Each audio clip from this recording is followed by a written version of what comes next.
রে মুসলমান ইমানদার আল্লাহর গোলাম, এ আমার যুবক ভাই, এরে মুরব্বী বাবারা, আমার আল্লাহ রাব্বুল আলামিন ডাক দিয়ে বলে, এ দুনিয়ার রাজা বাচ্চাদের খবর নাও, দুনিয়ার বাচ্চাদেরকে খবর নাও।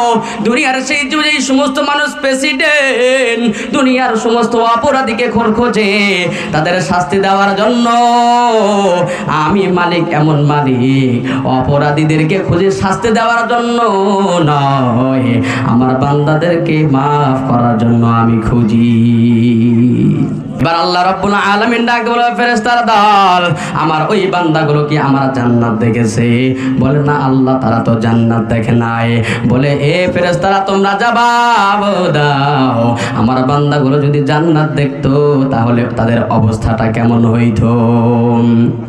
অতঃপর আল্লাহ রাব্বুল আলামিন বান্দাকে ওই ফেরেশতাদেরকে ডাক বলে, ফেরেশতার দল, আমার বান্দাগুলো আর কি চায়? তখন ফেরেশতারা ডাক বলে, আল্লাহ আপনার বান্দাগুলো আশ্রয় চায়। বলে কিসের আশ্রয় চায়? এবারে ফেরেশতারা ডাক বলে, আল্লাহ আপনার বান্দাগুলো জাহান্নাম থেকে মুক্তি চায়। ইমাম মুসলিম রাহমাতুল্লাহি আলাইহি কোরআনুল কারীমের পরে দুইটি কিতাব, সহিহ কিতাব। এক নাম্বার কিতাব হলো আসাহুল কিতাবি বাদা কিতাবিল্লাহি তাআলা সহিহুল বুখারী। কোরআনের পরে যার স্থান সহিহ বুখারী, এরপরেই যেই কিতাবের স্থান সহিহ মুসলিম। মুসলিম শরীফের দ্বিতীয় অধ্যায়ের মধ্যে নবী করিম সাল্লাল্লাহু আলাইহি ওয়াসাল্লামের উদ্ধৃতি দিয়ে সাইয়্যিদুনা আবু হুরায়রা রাদিয়াল্লাহু তাআলা আনহু থেকে বর্ণিত, তিনি বলেন, আল্লাহ রাব্বুল আলামিনের আরশে আজিমে একদল বর্ধিত ভ্রাম্যমান ফেরেশতা রয়েছে। এদের কাজ হলো জমিনের মধ্যে কোন কোন মজলিসের মধ্যে আল্লাহর জিকির হয়, কোন জমিনের মধ্যে কোরআনের আলোচনা হয়, কোন জমিনের মধ্যে হাদিসের আলোচনা হয়, এই সমস্ত মজলিস ঘুরে বেড়ায় এবং সেখানে গিয়ে তারা অ্যাটেন্ড করেন। সুবহানাল্লাহ। মুসলমান ইমানদার আল্লাহর গোলাম, এই আমার যুবক ভাই ভালো করে কথাগুলো দিল দিয়ে বোঝার চেষ্টা করবেন। এর পর্দার আড়ালের মা,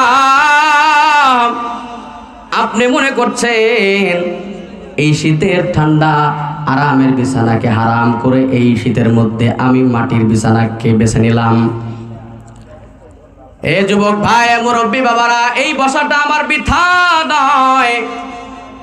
আল্লাহর পয়গম্বর মুহাম্মদুর রাসূলুল্লাহ সাল্লাল্লাহু আলাইহি ওয়াসাল্লাম বলেন, ওই সমস্ত ফেরেশতাগুলো ঘুরে ঘুরে দেখেন জমিনের মধ্যে, তারা ঘুরে ঘুরে দেখেন কোন জমিনের মধ্যে, কোন মজলিসের মধ্যে কোরআন হাদিসের আলোচনা হয়, কোন মজলিসের মধ্যে হাদিসের আলোচনা হয়। এই মুসলমান ইমানদার আল্লাহর গোলাম, আমরা এখন বসে আছি, আমরা শুধু বসে নয়, আমাদের সাথে আল্লাহর নূরের তৈরি ফেরেশতারাও বসে গেছে। মুসলমান ইমানদার আল্লাহর গোলাম, এখানে শেষ নয়। এই সমস্ত ফেরেশতাগুলি যতক্ষণ পর্যন্ত এই মজলিস থাকবে ততক্ষণ পর্যন্ত এই সমস্ত ফেরেশতারাও থাকবে। যখন আমাদের এই মজলিসটা শেষ হয়ে যাবে তখন তারাও আসমানে চলে যাবে। আসমানে যাওয়ার পর আল্লাহ রাব্বুল আলামিন ফেরেশতাদেরকে ডাক দিয়ে বলে, এরে মুসলমান ইমানদার আল্লাহর গোলাম, এই সমস্ত ফেরেশতারা জমিনে আসছিল, এইটা আল্লাহ জানে কি জানে না? আমার আল্লাহ জানে কি জানে না? এরপরে আল্লাহ রাব্বুল আলামিন ওই সমস্ত ফেরেশতাদেরকে ডাক দিয়ে বলে, ও ফেরেশতার দল, কোথায় গিয়েছিলা, কোথায় বসবাস করলা? তখন এই সমস্ত ফেরেশতার দল ডাক দিয়ে বলে, আল্লাহ জমিনের মধ্যে গিয়েছিলাম, লক্ষ্য করে দেখলাম চরগুদি বাড়ি নতুন পশ্চিম পাড়া বাইতুন্নুর জামে মসজিদের উন্নতি কল্পে মাহফিল হয়। ওই মাহফিলের মধ্যে গেলাম, যাওয়ার পর দেখি তোমার কিছু বান্দা, তোমার কিছু পাগল পারা বান্দা, একজন বক্তা ওয়াজ করে, একজন কোরআন ও হাদিসের আলোচনা করে, আর এই সমস্ত বান্দাগুলো শীতের মধ্যে ঠান্ডার মধ্যে বসে বসে এই বয়ান শুনে, এই কোরআন হাদিসের আলোচনা শুনে, বলে এখানেই তারা ক্ষান্ত নয়, সাথে সাথে তারা মাঝে মাঝে সুবহানাল্লাহ বলে, মাঝে মাঝে আলহামদুলিল্লাহ বলে, মাঝে মাঝে আল্লাহু আকবার বলে। আল্লাহ রাব্বুল আলামিন ফেরেশতাদেরকে ডাক দিয়ে বলে, ফেরেশতার দল, দল, আমার বান্দাগুলো কেন এই ঠান্ডা শীতের মধ্যে এই মজলিসের মধ্যে বসে বসে আমার আলোচনা হল শুনে, আমার হাবিবের আলোচনা শুনে? এ মুসলমান ইমানদার আল্লাহর গোলাম, আল্লাহ রাব্বুল আলামিন ডাক দিয়ে বলেন, ও আমার ফেরেশতার দল, আমার বান্দাগুলো কি চায়, কোন আশায় তারা বসছে? আমাদের মধ্যে একটা আশা আছে না নাই? এবার ফেরেশতারা আল্লাহকে ডাকতে বলে, আল্লাহ, আপনার বান্দাগুলো এই শীতের মধ্যে, কনকনাট শীতের মধ্যে বসেছে, এ দুনিয়ার কোনো আশাই নয়, আপনি মাওলা পাকের জান্নাত পাওয়ার জন্য। এবার আল্লাহ রাব্বুল আলামিন ডাক বলে, ফেরেশতার দল, আমার ওই বান্দাগুলো কি আমার জান্নাত দেখেছে? বলে না আল্লাহ, তারা তো জান্নাত দেখে নাই। বলে, এ ফেরেশতারা, তোমরা জবাব দাও, আমার বান্দাগুলো যদি জান্নাত দেখতো তাহলে তাদের অবস্থাটা কেমন হইতো? অতঃপর আল্লাহ রাব্বুল আলামিন বান্দাকে ওই ফেরেশতাদেরকে ডাক বলে, ফেরেশতার দল, আমার বান্দাগুলো আর কি চায়? তখন ফেরেশতারা ডাক বলে, আল্লাহ, আপনার বান্দাগুলো আশ্রয় চায়। বলে, কিসের আশ্রয় চায়? এবারে ফেরেশতারা ডাক বলে, আল্লাহ, আপনার বান্দাগুলো জাহান্নাম থেকে মুক্তি চায়। আমরা জাহান্নাম থেকে মুক্তি চাই কি চাই না? জাহান্নাম থেকে মুক্তি চাই কি চাই না? আল্লাহ রাব্বুল আলামিন ডাক বলে, ফেরেশতার দল, আমার বান্দাগুলো জাহান্নাম দেখেছে নাকি? বলে, না, আপনার বান্দারা জাহান্নাম দেখে নাই। বলে, ও ফেরেশতার দল, আমার বান্দাগুলো জান্নাত দেখে নাই, জাহান্নাম দেখে নাই, এরপরেও তারা জান্নাতের প্রত্যাশী হয়েছে। জাহান্নাম দেখে নাই, এরপরেও তারা জাহান্নাম থেকে মুক্তির জন্য আমি আল্লাহর কাছে চায়। ও ফেরেশতার দল, তাদেরকে শুনায়া দাও, শুনায়া দাও, এই শীতের মধ্যে তারা যে বসছে, এই বসাটা তাদের জন্য বিফল নয়। আমি রব্বুল আলামিন তাদের জীবনের গুনাহগুলো মাফ করে দিলাম।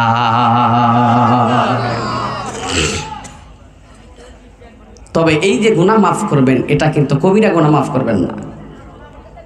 দুনাল কাবীরা, সগীরা গুনাহ মাফ হবে।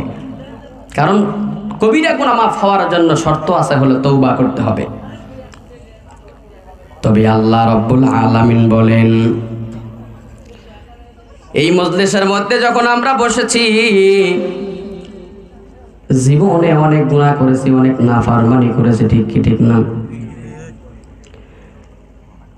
এরে যুবক যুবতীর দল, আজকে আমার 20 বছর, 40 বছর, 60 বছর জিন্দেগি হয়ে গেছে। কত আল্লাহর নাফরমানি করেছি, কত আল্লাহ গুনাহ করেছি। আল্লাহ রাব্বুল আলামিন বলে, তবে বান্দাদের মধ্যে থেকে যারা আজকের এই মাহফিলের মধ্যে বসেছে, কবিরা গুনাহ অনেক করেছে, নাফরমানি অনেক করেছে।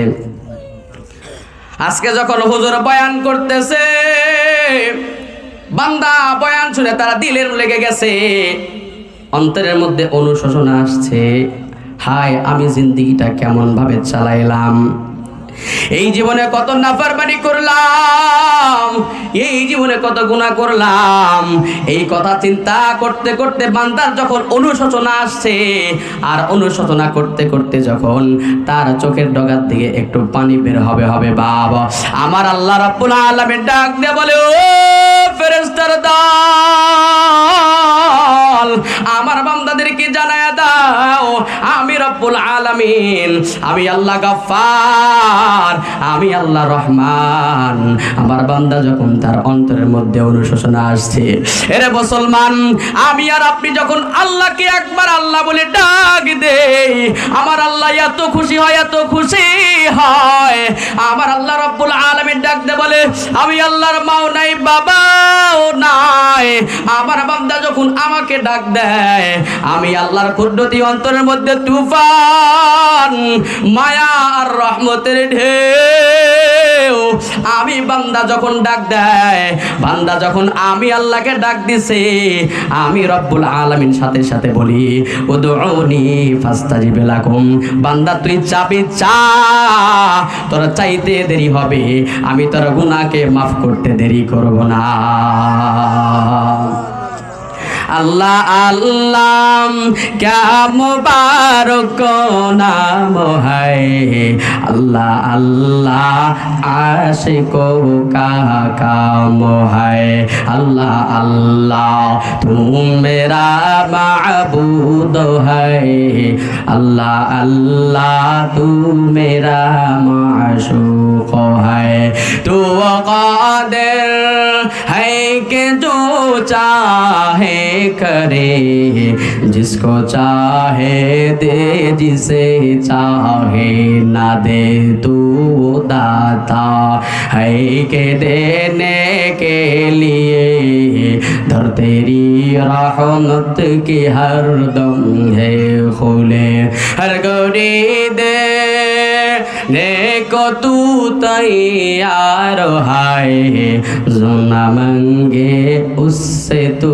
बेजार है। रे मुसलमानी बंदर अल्लाहर গোলাম, এ আমার যুবক ভাই, এরে মুরব্বী বাবারা, আমার আল্লাহ রাব্বুল আলামিন ডাক দিয়ে বলে, এ দুনিয়ার রাজা বাচ্চাদের খবর নাও, দুনিয়ার বাচ্চাদেরকে খবর নাও, দুনিয়ার সেই যে সমস্ত মানুষ প্রেসিডেন্ট, দুনিয়ার সমস্ত অপরাধীকে খোঁজে তাদের শাস্তি দেওয়ার জন্য, আমি মালিক এমন মালিক, অপরাধীদেরকে খুঁজে শাস্তি দেওয়ার জন্য নয়, আমার বান্দাদেরকে মাফ করার জন্য আমি খুঁজি।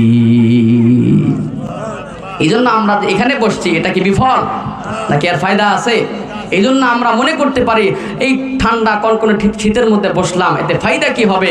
বলে না না, এমন এক ফায়দা আল্লাহ রাব্বুল আলামিন আমাকে আপনাকে দান করবে, যেদিন ওই মাহশারের ময়দানে, যেদিন কোনো আল্লাহর ছায়া ব্যতীত কোনো ছায়া থাকবে না, কোনো আপন বন্ধু বন্ধুকে চিনবে না, ভাই বোনকে চিনবে না, বোন ভাইকে চিনবে না, পিতা সন্তানকে চিনবে না, সন্তান পিতাকে চিনবে না, মা সন্তানকে চিনবে না, সন্তান মাকে চিনবে না, এমন পরিস্থিতির মধ্যে আল্লাহ রাব্বুল আলামিন এই আজকের এই মাহফিলকে কেন্দ্র করে হতে পারে আল্লাহ রাব্বুল আলামিন এই উসিলায় আল্লাহ আমাদের জন্য জান্নাত বরাদ্দ করে দিতে পারে।